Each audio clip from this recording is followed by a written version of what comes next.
ॐ ज्ञानतिमिरान्धस्य ज्ञानञ्जनशलाकया चक्षुरुन्मिलितं येन तस्मै श्रीगुरुवे नमः। नमः ॐ विष्णुपादाय कृष्णप्रेष्ठाय भूतले श्रीमते भक्तिवेदान्तस्वामिन्निति नामिने। नमस्ते सारस्वती देवे गौरवाणी प्रचारिणे निर्विशेषा शून्यवादी पाश्चात्यदेशतारिणे।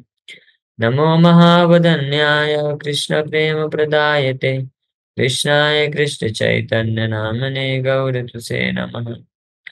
जय श्री कृष्ण चैतन्य प्रभु नित्यानंद श्री अद्वैत गदाधर शिवासादि गौर भक्त वृंद। हरे कृष्णा कृष्णा कृष्णा हरे हरे, हरे राम राम राम हरे हरे। हरे कृष्ण। तो आप सभी भक्तों का हार्दिक स्वागत है। तो हम लोग चर्चा कर रहे थे तीसरे अध्याय कर्म योग के श्लोक संख्या 40 तक हमने चर्चा किया था। इंद्रियाणि मनोबुद्धिर अस्य अधिष्ठानम् उच्यते एतैर्विमोह्यतेष ज्ञानमावृत्य देहिनम्।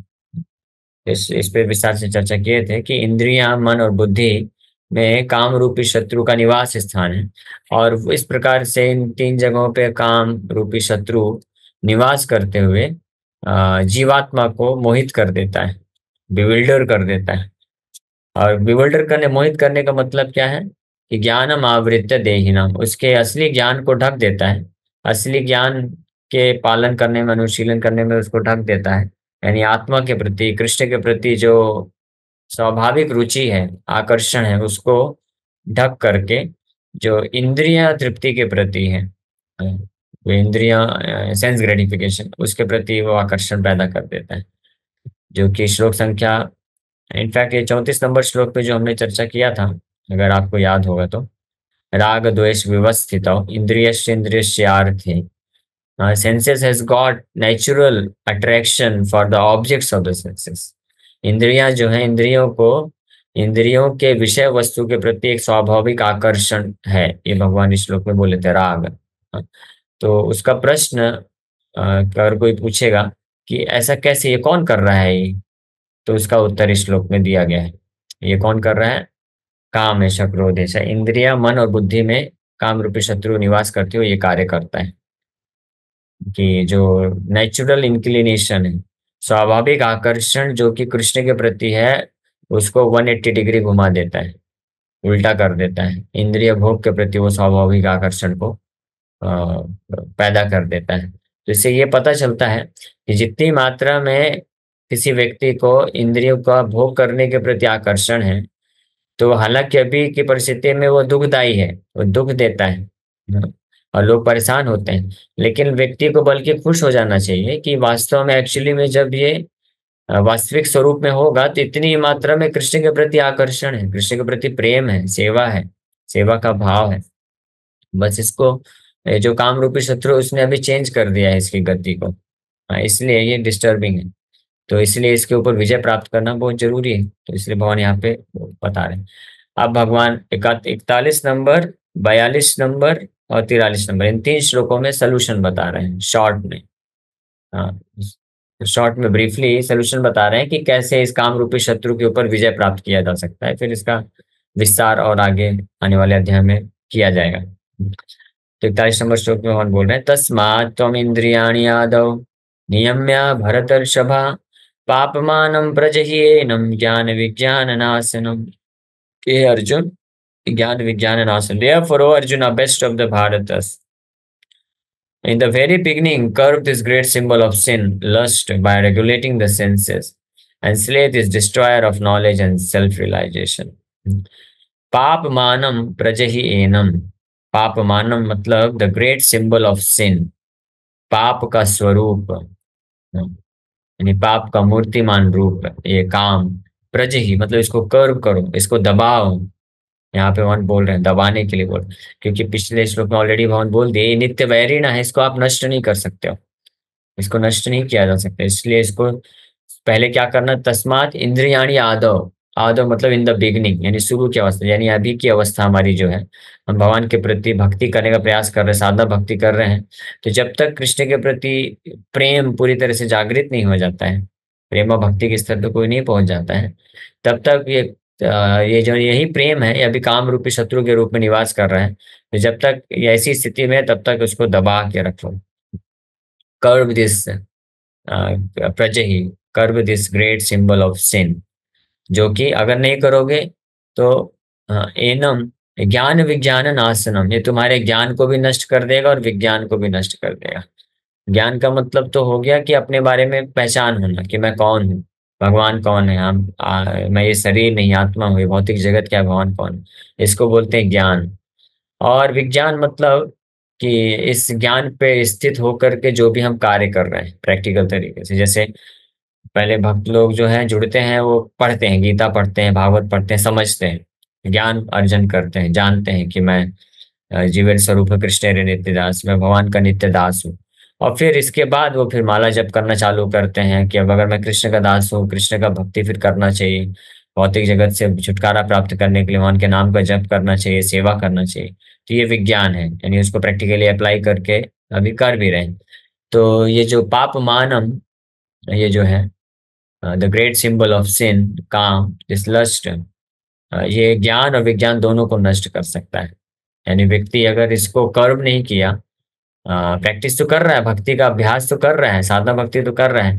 क्योंकि कुछ लोग ऐसे होते हैं कि प्रभु जी मैं नाम जप तो करता हूँ, मंदिर भी आता हूँ, सेवा भी करता हूँ, लेकिन फिर ये सारे नियम पालन नहीं होते मेरे से, एक दो नियम नहीं पालन कर पाता हूँ, टूट जाता है। तो ये क्या जरूरी है क्या है करना, मैं तो नाम जप तो कर रहा हूँ।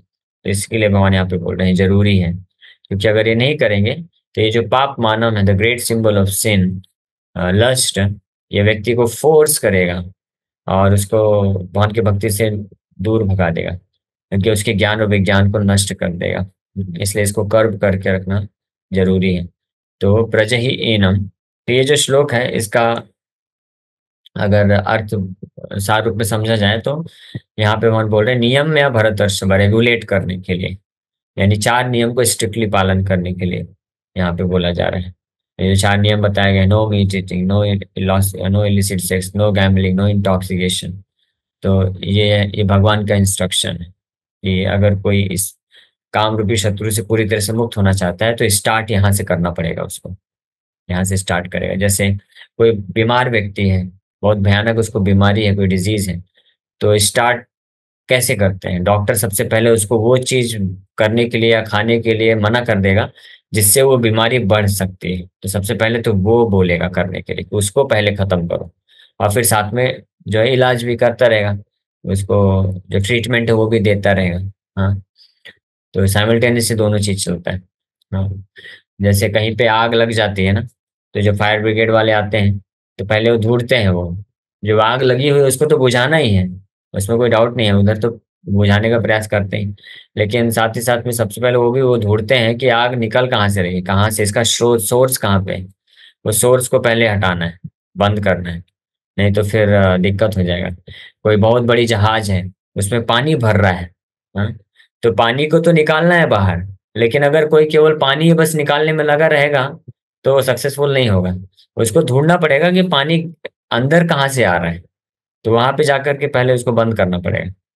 तो सबसे पहले कार्य तो वो करना है कि पानी जहां से आ रहा है वहां पे पहले बंद कर दो, फिर जो पानी भर गया उसको निकालना है। तो इसी प्रकार से तस्मात् तो इंद्रियाणी यादो, चार नियम का पालन करना मतलब कि ऑलरेडी हार्ट इज इम्प्योर, हृदय में बहुत सारी गंदगी है ऑलरेडी भरी पड़ी है, अब इसको और गंदा नहीं करना है। तो गंदा जिसके कारण होता है वो कार्य करना भी बंद कर देना चाहिए इमीडिएटली।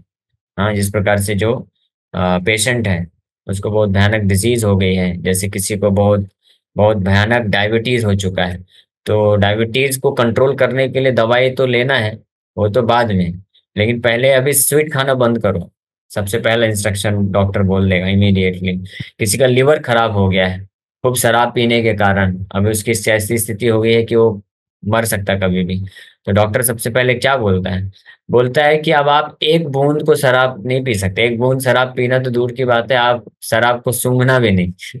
अगर आपने शराब सूंघ भी लिया ना तो आपका मृत्यु हो सकता है, यहाँ तक भी डॉक्टर बोल देता है।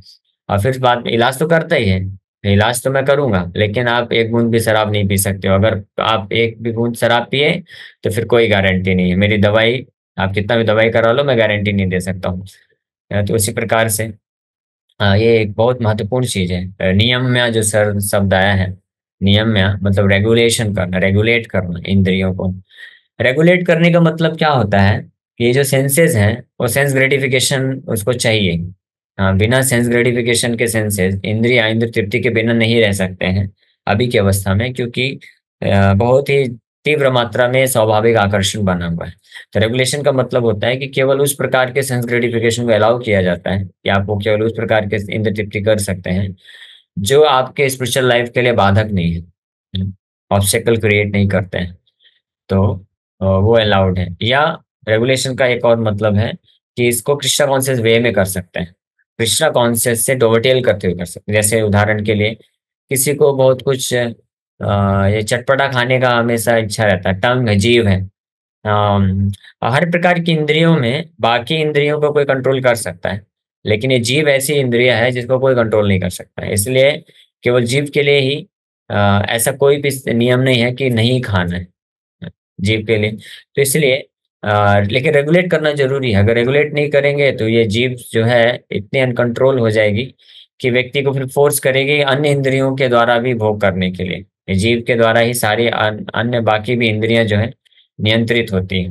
हाँ, पानी पूरी पानी पूरी हो या कुछ भी कोई भी हो, तो ये अनकंट्रोल्ड होता है। तो इसको फिर इसीलिए रेगुलेट करने का मतलब है कि आप जो वर्जित चीजें हैं, फॉरबिडन ईटेबल्स हैं, उसको छोड़ देना चाहिए पूरी तरीके से, उसको नहीं खाना चाहिए। और जो खाते हैं उसको भगवान को भोग लगा के खाना चाहिए। हाँ, तो इस प्रकार से जीव जो है कंट्रोल हो जाती है, उसको रेगुलेट करना बोलते हैं। यहाँ तक कि भगवद गीता में भगवान कृष्ण आगे चल के बोलेंगे कि जो धर्म धर्म अविरुद्धो कामोऽस्मि भरतर्षभ, I am the sex life which is not against the religious principles.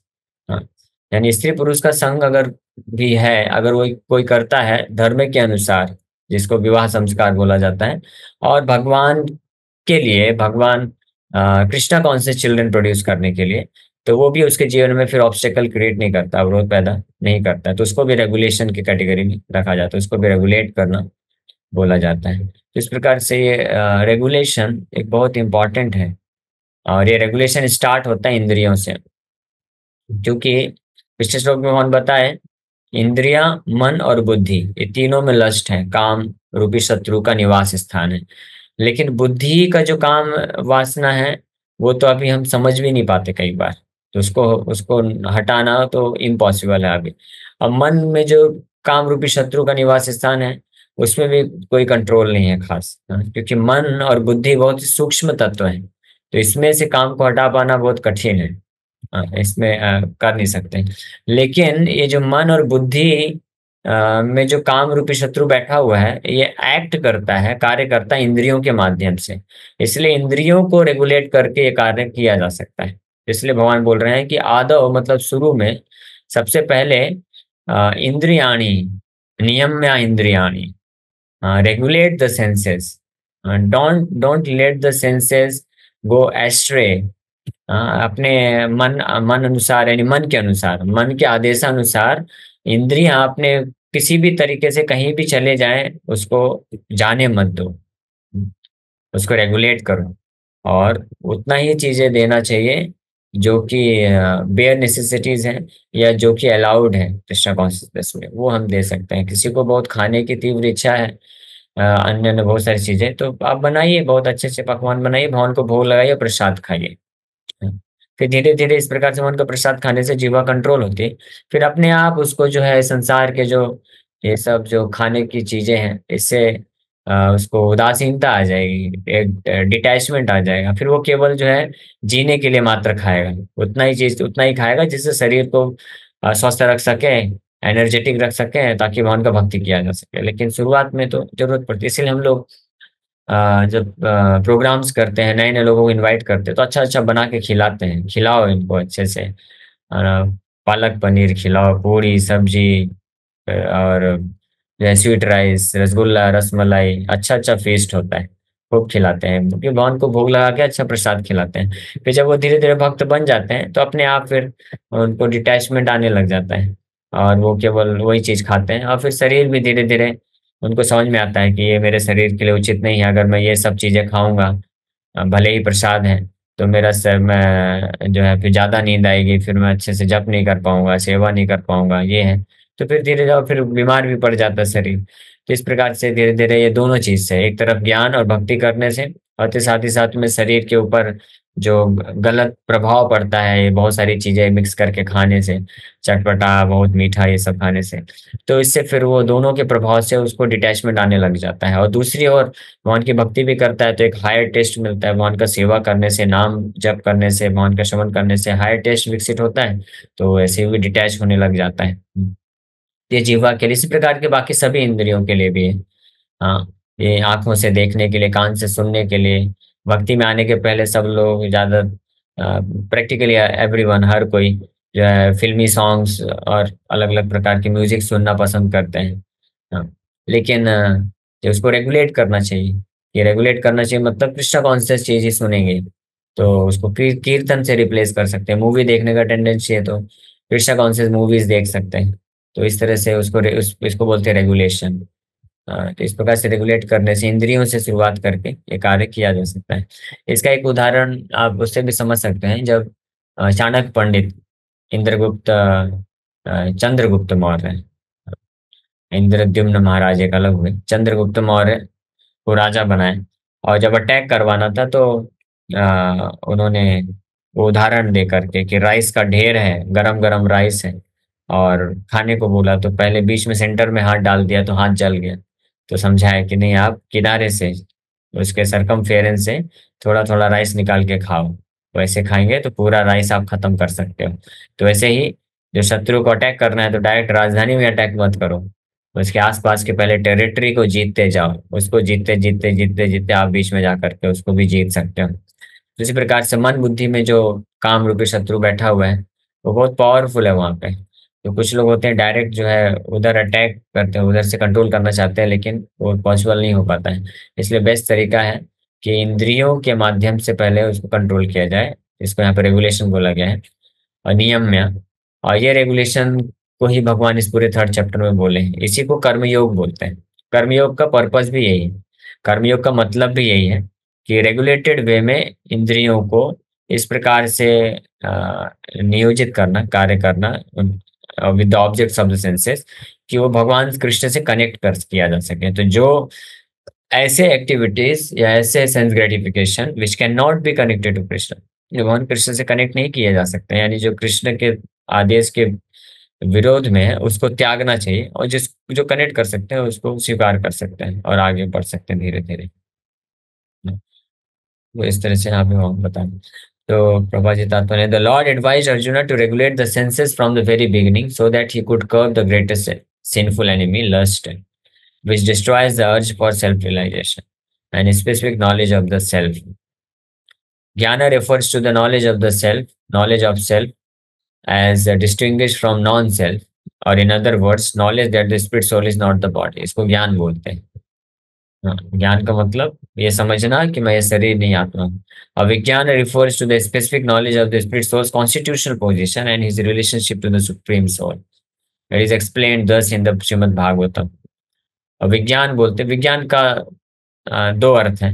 एक विज्ञान का मतलब है विशिष्ट ज्ञान, यानी स्पेसिफिक ज्ञान, स्पेसिफिक नॉलेज बोला जाता है उसको, और एक विज्ञान का अर्थ होता है प्रैक्टिकल नॉलेज, जिसको प्रैक्टिकल करके दिखा जाता है, तो उसको भी विज्ञान बोलते हैं। तो स्पेसिफिक नॉलेज मतलब, ज्ञान मतलब to understand that I am not this body, मैं ये शरीर नहीं हूँ, मैं आत्मा हूँ, इसको ज्ञान बोलते हैं। और विशेष ज्ञान मतलब कि मैं आत्मा तो हूँ, लेकिन आत्मा का एग्जैक्ट एड्रेस, एग्जैक्ट आइडेंटिटी क्या है। आत्मा भगवान का दास है, कृष्ण का दास है, कृष्ण परम भगवान है, तो मेरा हमारा भगवान के साथ संबंध को जानना, इसको विज्ञान बोला जाता है। तो ये जो काम रूपी शत्रु है, ज्ञान विज्ञान है नाशनम, ये दोनों को नाश कर देता है। तो विज्ञान क्या है, इसको भागवत इस प्रकार से बताया, ज्ञानम परम गुह्यम में यद विज्ञान समन्वितम स रहस्यम तदंगम च ग्राण गदितम मया। भगवान ब्रह्मा जी को जब चतुश्लोकी भागवत सुनाए तो इस प्रकार से ये बताया कि ज्ञान और विज्ञान दोनों मैं तुमको बताने वाला हूँ। The knowledge of the self and the supreme self is very confidential and mysterious. परम गुह्यम, बहुत ही कॉन्फिडेंशियल और मिस्टीरियस है। But such knowledge and specific realization can be understood if explained with their various aspects by the lord himself. स रहस्यम तदंगम च ग्रहण गदितम मया। उसको ग्रहण यानी उसको स्वीकार करो, या उसको कोई प्राप्त कर सकता है। गदितम मया, भगवान बोल रहे हैं कि जब मेरे द्वारा अगर समझाया जाए इसको, तो उसका रहस्य को कोई भी व्यक्ति समझ सकता है, ज्ञान और विज्ञान को। अदरवाइज ये बहुत ही mysterious. So Bhagavad Gita gives us the that general and specific knowledge of the self. The living entities are parts and parcels of the Lord, and therefore they are simply meant to serve the Lord. This consciousness is called Krishna consciousness. So from the very beginning of life, one has to learn this Krishna consciousness, and thereby one may become fully Krishna conscious and act accordingly. इस प्रकार से अगर कोई Krishna conscious बन जाता है, कृष्ण भावना भावित हो जाता है, यानी कृष्ण को जान जाता है, तो और उसके अनुसार जब वो जीवन यापन चालू कर देता है, तो इसका मतलब वो धीरे धीरे इस काम रूपी शत्रु के ऊपर विजय प्राप्त करना चालू कर दिया है, बिगनिंग विद द सेंसेस, इंद्रियों से। So lust is only the perverted reflection of love of God, which is natural for every living entity. But if one is educated in Krishna consciousness from the very beginning, that natural love of God cannot deteriorate into lust. इसलिए बहुत जरूरी है कि जो बच्चे हैं उनको बचपन से ही कृष्ण के प्रति प्रेम को प्रकट करना सिखा देना चाहिए। तो अगर बचपन से ही सिखा देंगे, तो वो जो स्वाभाविक प्रेम बना रहेगा, तो वो कभी काम रूपी शत्रु के रूप में वो उसका विकृत विकार नहीं उत्पन्न हो पाएगा। हाँ, तो इस प्रकार से ये कार्य किया जा सकता है। When love of God deteriorates into lust, it is very difficult to return to the normal condition. ये बहुत कठिन हो जाता है। यही कारण हम लोग देखते हैं कि स्कूल के बाद कॉलेज में जो स्टूडेंट्स पहुंचते हैं, तो उनको हम बहुत प्रयास करते हैं प्रचार करने का, लेकिन हार्डली सैकड़ों में कोई एक दो लोग हो पाते हैं जो इस प्रकार के अपने सिंफुल एक्टिविटी को छोड़ करके और वापस रिटर्न आ सके नॉर्मल कंडीशन कृष्ण कॉन्शियसनेस में।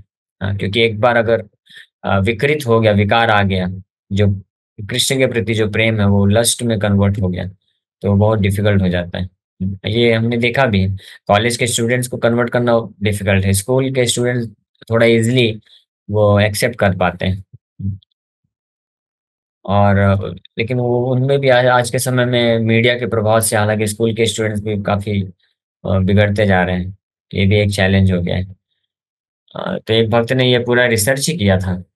एक भक्त माता जी हैं, उन्होंने ये वो प्रचार करते हैं, तो उन्होंने ये देखा कि कॉलेज में हम प्रचार करते हैं, इतने सारे भक्त लोग प्रचार करते हैं, बड़ा डिफिकल्ट होता है उनको कन्विंस कर पाना कि कृष्ण कॉन्शियस भक्ति करना चाहिए। और अगर कोई कन्विंस हो भी जाता है, तो बहुत डिफिकल्ट होता है उसको अपने बैड हैबिट्स को छोड़ करके, चार नियम का पालन करके कृष्ण भक्ति कर पाना। तो फिर उन्होंने सोचा कि चलो हम स्कूल 6, 7, 8, 9, 10th के बच्चों को पकड़ते हैं, उनको सिखाते हैं। तो वहां तक प्रयास किए तो कुछ अच्छा रिजल्ट मिला, लेकिन फिर भी मोर देन 50, 60, 70% स्टूडेंट अभी भी वो उस कंडीशन में फंस चुके होते हैं। तो फिर उन्होंने विचार किया कि बचपन से ही कर देना चाहिए। फिर फाइनली विचार करते करते पहुंचे, रूट कॉज में पहुंचे कि right from the day of conception, जिसको गर्भधान संस्कार बोलते हैं, इसलिए गर्भधान संस्कार बहुत महत्वपूर्ण होता है। गर्भधान संस्कार अगर किसी ने प्रॉपर तरीके से किया, तो उसके माँ के घर में वो शिशु आएगा जो ऑलरेडी जिसके अंदर धर्म की प्रवृत्ति होगी, जो पुण्यवान होगा, काम रूपी शत्रु का प्रभाव जिसके अंदर नहीं होगा या बहुत कम मात्रा में होगा। तो ऐसा जब शिशु जन्म लेगा, तो प्रभुपाद जी एक लेक्चर में बोलते हैं कि अगर गर्भधान संस्कार करके कोई शिशु संतान उत्पत्ति करता है, तो that child will come out some great soul, वो कोई एक महान आत्मा पैदा होगा। और वो जो है खुद का तो उद्धार करेगी, और ऐसे अपने परिवार वालों का, माँ बाप का भी उद्धार कर सकता है। इसलिए स्पेशली जो गृहस्थ भक्त हैं उनके लिए बहुत महत्वपूर्ण है कि वो इस संस्कारों को करें और समझें। हाँ, तो इसकी विधियां हैं। आज इस्कॉन में कई भक्त हैं जो इसके ऊपर मतलब बताते हैं। ऐसे कई गृहस्थ भक्त हैं जिन्होंने रिसर्च किया है, पता किया है शास्त्रों से कि क्या किस किस प्रकार के नियम का पालन करना चाहिए। तो आप प्राप्त कर सकते हैं, मिल जाएगा। और प्रभुपाद जी अपने समय में प्रचार किए, तो प्रभुपाद जी ने बहुत सरल तरीका वैसे बताया था, कृष्ण कॉन्शियसनेस वे बताया था कि ऐसे हस्बैंड वाइफ को जो संतान उत्पत्ति करने की इच्छा रखते हैं, तो उनको निर्जला फास्टिंग करना चाहिए, और एटलीस्ट 50 राउंड चैंटिंग करना चाहिए, भागवत कृष्णा बुक पढ़ना चाहिए, और फिर संग करना चाहिए। तो ऐसा जो संतान उत्पन्न होगा, he will come out some great soul, कोई महान वैष्णव पैदा होगा। और वो बहुत महत्वपूर्ण है समाज के लिए। हाँ? अगर कोई एक ऐसा शुद्ध वैष्णव पैदा हो जाता है, तो ऐसे हजारों नहीं लाखों की संख्या में जो है आज के जैसे जो बच्चे पैदा हो रहे हैं उससे कई कई गुना ज्यादा अच्छा है। One moon is better than thousands of stars, है ना। एक चंद्रमा हजारों सितारों से ज्यादा महत्वपूर्ण है। तो इसलिए ऐसे गृहस्थ भक्तों का ये बहुत बड़ा एक रिस्पॉन्सिबिलिटी कि वो इस प्रकार से, तो ये प्रयास किया जा रहा है इस्कॉन में ऐसे शिक्षा देने का। तो अगर हम खुद जो है सीरियसली अच्छे से भक्ति करेंगे, श्रवण कीर्तन करेंगे, शास्त्रों को पढ़ेंगे, कृष्ण कृष्ण लीलाओं को, कृष्ण कथा को सुनेंगे, कृष्णा बुक पढ़ेंगे, और फिर नियमों का पालन करेंगे, तो आगे आने वाली जनरेशन के भी ऊपर उसका इफेक्ट पड़ेगा। वो लोग भी ऐसे महान भक्त के रूप में प्रकट होंगे। Nonetheless, Krishna consciousness is so powerful that even a late beginner can become a lover of God by following the regulative principles of devotional service. नहीं, प्रभुपाद जी बोल रहे हैं, लेकिन फिर भी ये कृष्णा कॉन्शियसनेस इतना पावरफुल है कि अगर कोई लेट बिगिनर है, जैसे हम सब लोग लेट बिगिनर है, कोई 20 साल की उम्र में, कोई 25 साल, कोई 40 साल 50 साल की उम्र में जुड़ता है, तो अगर वो डिसाइड कर लेता है कि ठीक है, अब से हम अच्छे से ये जितने भी रेगुलेटरी प्रिंसिपल्स हैं इसको अच्छे से पालन करेंगे, और साथ ही साथ में भगवान की भक्ति के जो भी नियम है उसको करेंगे, तो वो भी जो है he can also become a lover of God, वो भगवान का प्रेमी बन सकता है। ऐसे अनेक उदाहरण, स्पेशली प्रभुपाद जी ने जो प्रचार किया, हिप्पीज लोगों को प्रचार किया, हिप्पीज तो इतने, वो तो बहुत ही ज्यादा गए गुजरे स्थिति में थे, तो वो भी भगवान जो है काम रूपी शत्रु से मुक्त होकर के वो प्रेम विकसित कर लिए, they became lover of Krishna, भगवान के प्रेमी बन गए। So from any stage of life और from the time of understanding its urgency, one can begin regulating the senses in Krishna consciousness, devotional service of the Lord, and turn the lust into love of God. God at the highest perfection stage of human life. तो इसीलिए किसी भी stage से जब पता चल जाए, वो बोलते हैं ना, इसलिए कहावत है, जब जागो तब सवेरा। हाँ? As soon as you get up, you consider it to be morning, तो आपको पूरा दिन उत्साह बना रहेगा। लेकिन मान लीजिए कोई व्यक्ति है, वो सो गया और सुबह 10 बजे उठा, और 10 बजे उठते ही टाइम दिखा रहे 10 बज गया, हो। स्पेशली भक्त का बात अगर करें, कभी कभी कोई भक्त है, मान लीजिए बीमारी के कारण उठ नहीं पाए, 4 बजे नहीं उठ पाए, और उठते उठते 8 9 10 बज गया, तो अगर वो सोचेंगे अरे 10 बज गया, 6 घंटा मेरा बर्बाद हो गया, 6 घंटे में कितना माला, कितना श्रवण, कितना सेवा कर लेता, तो अगर ये सोचते रहेगा तो फिर तो हो गया, उसका खत्म हो गया। 10 बजे के बाद जो अगले रात 10 बजे तक जो 12 घंटा मिला है, वो भी उसका नष्ट हो जाएगा। लेकिन 10 बजे उठा है तो अब सोचना चाहिए कि ठीक है, अब 10 बजे उठा हूँ, फटाक से स्नान वगैरह करके चुपचाप बैठ के फटाक से जो है अपना जप कंप्लीट करूंगा, और जप करने में लग गया, फिर भागवतम पढ़ूंगा, लेक्चर सुनूंगा, ये कर लिया, उसके बाद फिर अपना कुछ भी जो भी कार्य है वो मैं करता हूँ। तो अगर ये इस तरह से डिटरमाइंड हो गया, तो वो भी जो है, हालांकि नुकसान हुआ है उसका 6 घंटे का, लेकिन एटलीस्ट मैं ज्यादा हद तक उसकी भरपाई हो जाएगी, फिर अगले दिन से फिर वापस से 4 बजे उठ जाएगा, अच्छी बात है। तो इसी प्रकार से इस जीवन में हम कैसी व्यवस्था में आए, जुड़े, तो नो प्रॉब्लम। अभी जो पास्ट है वो तो हम कुछ नहीं कर सकते, लेकिन जब जुड़ गए हैं, तो प्रभुपाद जी लिख रहे हैं, from any stage of life, कोई 20 साल की उम्र में, कोई 25, कोई 40 साल 50 साल की उम्र में भी अगर जुड़ा है, तो उस स्थिति से, और from the time of understanding its urgency, जैसे अर्जेंसी को समझ गया कि ये बहुत महत्वपूर्ण है, तो उसी समय से इमीडिएटली चालू कर देना चाहिए, चारों नियम का स्ट्रिक्टली पालन करना, रेगुलेटिव प्रिंसिपल्स और भगवान के नाम का जप करना, ये अगर कोई चालू कर देता है, तो फिर वो भी जो है भगवान की भक्ति में इतना शक्ति, इतना पावरफुल है ये, कि वो भी लस्ट को लव में, काम को प्रेम में कन्वर्ट कर सकता है, और हाईएस्ट परफेक्शनल स्टेज, मनुष्य जीवन का जो अंतिम सर्व सिद्धि है उसको प्राप्त कर सकता है, ये संभव है। और इसके प्रमाण है, इस्कॉन में ऐसे कई भक्त हैं। इस्कॉन में ज्यादातर भक्त जो है, स्पेशली जो है वो लेटर स्टेजेस ऑफ लाइफ में जुड़े हैं, और कई लोग हैं युवा वर्ग, युवा वर्ग में ज्यादा लोग जुड़े हैं, 20 25 साल की उम्र में। लेकिन अभी धीरे धीरे जैसे जैसे गृहस्थ आश्रम स्टेब्लिश हो रहा है प्रॉपर तरीके से, तो अब जो नेक्स्ट जनरेशन आ रही, तो वो बचपन से उनको भक्ति करने को मिल रहा है। लेकिन ऐसे कई भक्त हैं जो कि बाद में जुड़े, 25 साल 30 साल की उम्र में जुड़े, लेकिन अच्छे भक्त बन गए काफी। तो ये पॉसिबल है। ठीक है, ओके, तो इस श्लोक की शिक्षा यहीं पे हम लोग कंक्लूड करते हैं। किसी भक्त का कोई प्रश्न है तो पूछ सकते हैं। हरे कृष्ण। हरे कृष्णा प्रभु जी। प्रभु जी, जैसे आपने अभी एक कथा में बताया कि सबसे बड़ा काम रूपी जो वासना है वो शत्रु हमारे इंद्रिय, मन और बुद्धि में रहता है। और उसको ठीक करना है तो पहले इंद्रियों को हमको समझना चाहिए और उनसे शुरुआत करनी चाहिए। तो क्या हम इनको ठीक करते करते हम डायरेक्टली जो परमात्मा है हमारे शरीर में, जो हमारी चेतना के रूप में स्थित है, क्या हम उनके इंस्ट्रक्शन से चल सकते हैं? और वो इंस्ट्रक्शन हमारे मन, बुद्धि और इंद्रिय को फॉलो करने के लिए हमको क्या करना चाहिए? डायरेक्ट परमात्मा के इंस्ट्रक्शन, परमात्मा हमको हेल्प करते हैं, परमात्मा हमको इंस्ट्रक्शंस भी देते हैं। लेकिन समस्या क्या है कि ऑलरेडी ये काम रूपी जो शत्रु है, ये मन बुद्धि और इंद्रियों को कवर करके रखा है, इसलिए परमात्मा के इंस्ट्रक्शंस पहुंच ही नहीं पाते हैं। वो काम रूपी जो शत्रु है उसके इंस्ट्रक्शंस पहुंच जाते हैं, तो इसलिए वही परमात्मा अपने आप को बाहर से प्रकट करते हैं, गुरु के रूप में, शास्त्रों के रूप में, आचार्य के रूप में, भक्तों के रूप में। फिर वो हमको सिखाते हैं प्रैक्टिकली कैसे करना चाहिए। तो प्रैक्टिकल जो मार्गदर्शन है वो फॉलो करना चाहिए। इसलिए प्रभुपाद जी तो स्पष्ट सब करके देखे गए हैं, बताए हैं कि क्या करना चाहिए। 4 नियम बहुत महत्वपूर्ण है। ये 4 नियम इतने पावरफुल, अगर कोई 4 नियम का जस्ट पालन कर लेना स्ट्रिक्टली, तो ऑटोमेटिकली वो जो है काफी हद तक एडवांसमेंट को महसूस कर सकता है। ये पॉसिबल है, ज्यादा समय भी नहीं लगेगा। 16 माला का अच्छे से कोई जप कर रहा है और 4 नियम का स्ट्रिक्टली पालन कर रहा है, तो बहुत फास्ट एडवांसमेंट एक्सपीरियंस कर सकता है कोई व्यक्ति। बहुत फास्ट एडवांसमेंट होता है। ये सब कथा अटेंड करके अभी जो ये लेक्चर आपने चालू किया ना, इससे इतना कंफर्म हो गया है कि हमारे जो अ, ये है, जैसे कोई कंपनी बनाती है, जैसे एक कंपनी मोबाइल बनाती है तो मोबाइल का यूजर मैनुअल बना के डालती है, वैसे हम हमारा पूरा शरीर का और हमारा मन का एक्चुअल यूजर मैनुअल ये भगवत गीता में समझ में आ रहा है। यस, हाँ सही बात है, इसलिए इसको मैनुअल ऑफ ह्यूमन लाइफ बोलते हैं। ओके। हरे कृष्ण। जैसे कि हमने जो काम रूपी शत्रु हमारे इंद्रियों में, बुद्धि में और मन में स्थित है, उसको हमने कन्वर्टेड कर दिया भगवान की भक्ति में। और हम अच्छी तरीके से 4 नियमों का पालन कर रहे हैं, 16 माला कर रहे हैं, और उनसे धीरे धीरे करके हमारा जो वासना है वो भक्ति में कन्वर्टेड होके प्यूरिफिकेशन हो रहा है।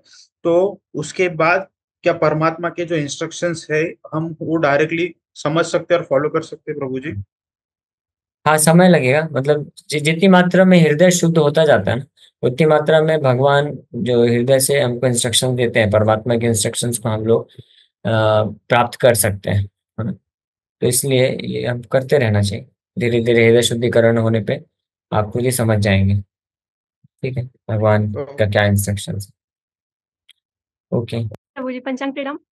हरे प्रभु जी, कृष्ण। मतलब आप जो बताते हैं वो टीचिंग्स तो याद रहती हैं, परंतु जब कभी ऐसी कंडीशन आती है, जैसे ये तो पता है प्याज लहसुन वाली कोई चीज नहीं खानी है, खाते भी नहीं है, परंतु जैसे कभी ऐसी कंडीशन आ गई कि बाहर से कुछ आ गया, तब उस समय कोई टीचिंग्स ही नहीं याद रहती, मतलब याद रहती है पर कंट्रोल ही नहीं कर पाते, फिर उसको खा लेते हैं तो। हाँ, तो धीरे धीरे ऐसे प्रैक्टिस करिए। धीरे धीरे अभ्यास करने से हो सकता है। अभ्यास है ना तो कौन्तेय वैराग्य न च गृह्यते, भगवान गीता में इस बात को बोलते हैं। जब हम समझेंगे अर्जेंसी, तो हम कर पाएंगे। जब हमको पता चलेगा कि ये सबसे मेरा चेतना बहुत डाउन हो सकता है, और ऑलरेडी हमारा चेतना कितना दूषित है, हमको इसको और शुद्ध करना है, तो हम ऐसा कुछ भी ना खाएं, कुछ भी ऐसा कार्य ना करें जिससे चेतना कुछ और गड़बड़ हो सकता है। तो ये फिर धीरे धीरे अभ्यास करने से हो सकता है। और जितनी मात्रा में ये एक्चुअली आध्यात्मिक शक्ति पर निर्भर करता है, क्योंकि जो सेंस ग्रेटिफिकेशन, इंद्र तृप्ति की भावना है, उसको मना करने के लिए आपको शक्ति चाहिए। और शक्ति मतलब आध्यात्मिक शक्ति चाहिए। आध्यात्मिक शक्ति मिलती है जितनी गहराई से हम भगवान का आश्रय लेते हैं, भगवान के नाम का जप करते हैं, जितना तीव्रता से हम साधना करते हैं, उतना हमको स्पिरिचुअल पोटेंसी मिलती है। और उस स्पिरिचुअल पोटेंसी, आध्यात्मिक शक्ति के बल पे हम जो ये पाप वाले कार्य होते हैं उसको हम मना कर सकते हैं। और एक एक समय ऐसा आएगा कि फिर ये नेचुरल, स्वाभाविक हो जाएगा। स्वाभाविक रूप से आपको आकर्षण ही नहीं आएगा उस तरफ, पाप वाले कार्यों को करने के लिए। जैसे भक्त लोग हैं जो 4 नियम अच्छे से पालन करते हैं, उनके सामने कोई नॉन वेज रख दे, तो उनको तो आकर्षण, उधर आकर्षण नहीं प्रतिकर्षण होगा, रिपल्शन आएगा, वो खाना ही नहीं चाहेंगे। ये सब बेकार चीज है ना। लेकिन जो नॉन वेज पहले खाते थे तो भक्त अभी बने हैं, तो कुछ शुरू शुरू की अवस्था में ऐसा रहेगा उनको कि अगर कहीं नॉन वेज का स्मेल आ गया तो थोड़ा उनको आकर्षण आने लग जाएगा। तो उनको पहले शुरू में कंट्रोल करना पड़ेगा, नहीं कर पा रहे हैं तो फिर उनको और तीव्रता बढ़ा देनी चाहिए नाम जप करने के लिए, तो उससे शक्ति मिलेगी, फिर उसको कंट्रोल भी कर पाएंगे। और इस तरह से धीरे धीरे आगे बढ़ेंगे तो एक समय ऐसा आएगा कि हम नेचुरली उस वो सब चीजों से हम त्याग कर पाएंगे। जी प्रभु जी। ठीक, थैंक यू। ओके। यस कविता माता जी, आपका प्रश्न। हरे कृष्णा प्रभु जी, दंड प्रणाम। दंड प्रणाम। हाँ प्रभु जी, जैसे पहले तब हम लोग जैसे काम और प्रेम को समझते ही नहीं थे। नेचुरल भौतिक लाइफ में भी प्रेम ही समझते हैं हर एक चीज को। प्रेम चाहे किसी के लिए भी हो, लेकिन अब समझ में आता है जैसे कि क्लियर हो गया कि प्रेम क्या है, काम क्या है। तो एक चीज और मैंने महसूस की है कि पहले तो किसी भी चीज को छोड़ना बड़ा डिफिकल्ट होता था, लेकिन अब धीरे धीरे पहले किसी चीज को देख करके या चाहे वो किसी विशेष व्यक्ति के लिए हो, चाहे किसी भौतिक वस्तु के लिए हो, चाहे जैसे खाने-पीने या किसी के लिए प्रेम ही क्यों ना हो। लेकिन अब वो जस्ट सामने होते हुए भी वो चीज़ अब बिल्कुल विरक्ति जैसी आती है, मतलब इच्छा ही नहीं होती। हाँ नेचुरली बिल्कुल साफ-सुथरे रहने का मन करता है। और उसके साथ-साथ एक चीज़ और मतलब नोटिस में आता है कि गृहस्थ जीवन में भी ये चीज़ कहीं-कहीं विरक्ति सी लगती है। मतलब सामने से ऐसा कुछ नहीं दिखता, नेचुरल जी रहे हैं जैसे जीना चाहिए, कर्तव्य का पालन कर रहे हैं, लेकिन अंदर से करने की इच्छा नहीं होती है। तो क्या ये सही है? हाँ सही बात है, ऐसे ही आना चाहिए। नहीं, ये स्वाभाविक रूप से विरक्ति भौतिक संसार के प्रति उत्पन्न होती है जब कोई थोड़ा भी सिंसियरली भक्ति करना चालू कर देते हैं। ये भागवत में बताया है, भक्ति परेश अनुभव विरक्तिर अन्यत्र चा, कि भक्ति करने से परेश यानी भगवान का अनुभव होने लग जाता है, साक्षात्कार मिलता है। और साथ ही साथ में विरक्ति अन्यत्र चा, यानी अन्य जो चीजें हैं, भौतिक भोग करने की जो वस्तुएं हैं, उनके प्रति विरक्ति आने लग जाती है। तो इसका मतलब ये अगर होता है तो इसका मतलब हम लोग प्रगति कर रहे हैं, आगे बढ़ रहे हैं। तो ऐसे ही बस इसको बढ़ाते रहना चाहिए। और ऐसी परिस्थिति में हमको ढीला नहीं होना चाहिए। अगर ढीला होने से वापस से हम फिर से जा सकते हैं, गिर सकते हैं, इसलिए उसी तीव्रता से आगे बढ़ते रहना चाहिए। तो हम लोग सक्सेसफुल हो सकते हैं इसी लाइफ में। ओके, ठीक है। हरे हरे कृष्ण। कृष्ण। लेकिन गृहस्थ जीवन में मतलब दिखाना तो ऐसे ही पड़ेगा ना कि नहीं हाँ हम बाहरी वैसे रूप के से। वैसे ही हैं। हाँ बाहरी रूप से जो अन्य सगे संबंधी हैं जिनको भक्ति में उतना इंटरेस्ट नहीं, तो उनको बाहरी रूप से दिखाइए कि आपको इंटरेस्ट है ये सब चीज में, लेकिन उसमें इंटरेस्ट मत लीजिए, है ना। कम से कम समय उसमें करवा के, जैसे मान लीजिए कोई इनवाइट किया आपको, क्या ये हमारे बर्थडे पार्टी, तो बस चले जाइए उस टाइम पे जब वक्त लगभग खत्म होने वाला हो, या कुछ उसके कुछ समय पहले आपका गिफ्ट वगैरह दे करके जिसका बर्थडे है उसको गले लगा करके फिर आ जाइए।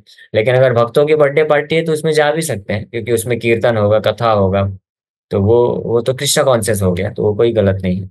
लेकिन अगर जो भौतिकवादी फ्रेंड्स हैं, वो बर्थडे पार्टी उनका मतलब क्या है, वो मूवी सॉन्ग चलाएंगे, कुछ यही सब चीजें करेंगे, तो उसमें फिर बस दिखावे के लिए जा करके अच्छे से हंस मिल के गले मिल के और तुरंत कुछ काम का बहाना बना के आ सकते हैं।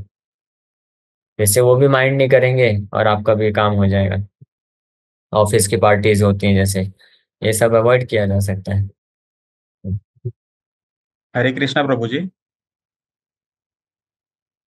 हाँ यस योगेश को।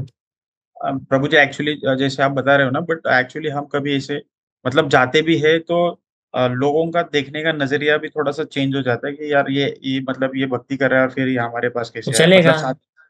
कोई फर्क नहीं तो पड़ता। एक्चुअली परसों का जैसे एक था, हाँ। जैसे मैं जस्ट भागवतम ही पढ़ रहा था, भगवत गीता पढ़ रहा था एक्चुअली। एंड थोड़ा सा मैंने नोटिफिकेशन देखा तो कल की मूवी रिलीज हुआ था, और मैं गया देखने के लिए, तो मैं टीका वगैरह लगाया था। तो देखने, अरे आप ये कैसे देख रहे हैं मूवी, देखें मतलब भगवान का मूवी है इसके लिए हम आए। और बकायदा मैं माला लेके गया था, मैंने पूरा मूवी भी देखा और 32 माला भी किया उस टाइम पे, तो थोड़ा अच्छा लगा। लेकिन लोगों का देखने का नजरिया थोड़ा चेंज हो जाता है। अच्छा, ठीक है, अभी आपने जो कर लिया तो कर लिया, लेकिन बेस्ट है वो सब मूवी में मत जाइए। वो नाम कल्कि रख दिया है, कल्कि क्या, नाम कृष्णा भी रख देंगे लेकिन कंटेंट उनका वही है, सेंस ग्रेटिफिकेशन। ये सब मूवी अवॉइड ही करना चाहिए, वहां पे आपको कुछ कृष्णा कॉन्शियसनेस नहीं मिलने वाला है। तो बेस्ट है उसको अवॉइड ही करिए, उससे अच्छा है आप घर पे बैठ के जप कर लीजिए। लेकिन जैसे ऑफिस पार्टीज का बात किए तो मैं भी जब जॉब करता था तो ऑफिस का पार्टीज होता था। तो हालांकि मैं तो पूरे ऑफिस में सबको पता था ये, मैं कंठी माला पहनता था तो सबको मालूम था ये इस कौन से कनेक्टेड है, इसके प्रिंसिपल्स है, मैं पहले ही सबको बताया, क्योंकि ऑफिस में आए दिन कुछ ना कुछ, हर हफ्ते 2 हफ्ते में कुछ ना कुछ ऑफिस के अंदर पार्टी होता रहता था, फिर कभी कभी 2-3 महीने में बाहर जाके पार्टी करते थे। तो ऑफिस के अंदर वाले पार्टी में भी सबको पता था कि ये बाहर का कुछ खाता नहीं है, ना केवल प्याज लहसुन, यहाँ तक भी मैं बता दिया था कि मैं बिना कुछ भोग लगाए खाता नहीं हूँ प्रसाद। बस आप लोग का एसोसिएशन के लिए, आप लोग मेरे फ्रेंड हैं इसलिए मैं आपके साथ बैठा हूँ कुछ समय के लिए। तो जब इस तरह से किया तो उनको वो फिर माइंड नहीं किए, फिर वो लोग खुद ही बोल देते थे ठीक है आप अनुराग जब भी आपको लगे तो आप जा सकते हो, कोई दिक्कत नहीं। तो इस प्रकार से हम कई बार ये बताना भी अच्छा रहता है, हमारे ये प्रिंसिपल्स हैं, ये हमारे सेट ऑफ प्रिंसिपल्स। कुछ लोग मजाक भी उड़ाएंगे, कुछ लोग थोड़ा बोल भी देंगे ये क्या है यार तुम बाइगोन एजेस के जैसे तुम जीवन जी रहे हो, क्या मतलब अभी, हाँ मॉडर्न बनो, ये सब करो, ये सब तो चिल है, ऐसे ऐसे करके बोलेंगे कुछ लोग, लेकिन जस्ट स्माइल करके इग्नोर कर देने का। फिर बाद में कुछ जो जो तो ज्यादातर लोग ठीक ठाक रहते हैं, वो लोग समझ जाते हैं ठीक है भाई इसको डिस्टर्ब मत करो, इसके प्रिंसिपल्स हैं तो इसको मत दो ये सब चीजें करने के लिए। ठीक है? तो इस तरह से अवॉइड किया जा सकता है, कोई कठिन नहीं है। रिलेटिव लोगों के बीच में जो होता है उसमें स्पेशली दिक्कत होती है। ऑफिस वगैरह में लोग जनरली कलीग जो होते हैं वो थोड़ा सा मैच्योर होते हैं क्योंकि एजुकेटेड होते हैं ना, तो कई बार एक्सेप्ट कर लेते हैं कि हाँ ठीक है इसके प्रिंसिपल्स हैं तो इसको डिस्टर्ब मत करो। लेकिन रिलेटिव लोग के सर्कल में क्या होता है, वो लोग इतने एजुकेटेड नहीं होते हैं कई बार, या वो लोग जो है अलग अलग प्रकार से फिर ताना भी देना चालू कर देते हैं। तो वहां पे इसलिए जरूरत पड़ती है कि किसी का विवाह है, किसी का बर्थडे है, कुछ है, तो बस जा करके आपका प्रेजेंस दे करके वापस आ सकते हैं। ओके, ठीक है, लास्ट क्वेश्चन ले लेते हरे कृष्णा प्रभु जी। प्रभु जी, एक क्वेश्चन अभी जस्ट मन में आया कि जैसे मेरी दोनों बच्चियां हैं, बच्चे तो है नहीं, मतलब बच्चियां हैं, तो उनको अब सब चीज समझ में आती है, काम क्या है, प्रेम क्या है, क्योंकि अभी जो मैं पढ़ रही हूँ उनको गीता पढ़ा रही हूँ, सेम चल रहा है। तो फिर अभी एकदम से मन में आया कि जैसे मेरे में विरक्ति आ रही है, चलिए ठीक है, गृहस्थी में मैं चीज को कंटिन्यू कर सकती हूँ, लेकिन बच्ची है, कल इनकी मैं शादी करूंगी, और उनको तो फिर क्या, उनको दिक्कत तो नहीं होगी, क्या वो उस चीज को फिर सही तरीके से निभा पाएंगी, या हैं। कल हाँ, को निभा ऐसा ना हो कि पाएंगे। शादी के लिए हर। नहीं, तो उनके इसीलिए जो भक्त परिवार के बच्चे होते हैं उनको भक्त परिवार में शादी करना चाहिए, विवाह करना चाहिए, तो वो उनके लिए ठीक रहेगा, कंफर्टेबल रहेगा। अगर किसी अभक्त के यहाँ शादी कर देंगे तो फिर मिसमैच हो जाएंगे।